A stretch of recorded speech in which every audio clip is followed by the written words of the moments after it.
Okay. Katika kijiji kimoja kulikuwa na kijana aliyezaliwa katika familia ya kimaskini sana.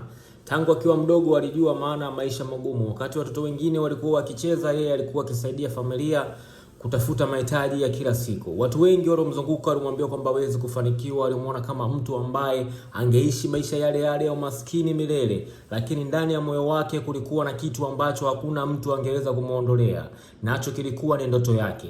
Kila siku alijifunza kitu kipi, alifanya kazi ndogo ndogo, akiweka akiba kidogo kidogo na kuruhusu maneno ya mtu mwingine aweze kumvunja moyo.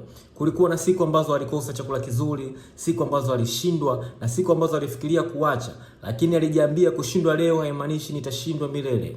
Miaka ilipofika, juhudi zake zilianza kuonekana kwa kile ambacho alikianzisha. Kama kilikuwa wazo dogo, kilianza kukua. Watu wale waliokuwa wakimkatisha tamaa zamani walianza kushangaa kuona mafanikio yake.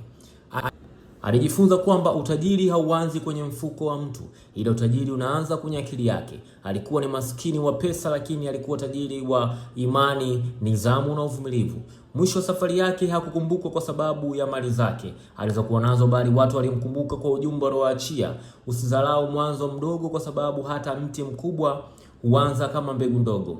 Hadithi yake inatukumbusha kuwa mafanikio hayaji siku moja. Wakati mwingine inahitaji miaka kupambana, kujiamini, kujiendeleza.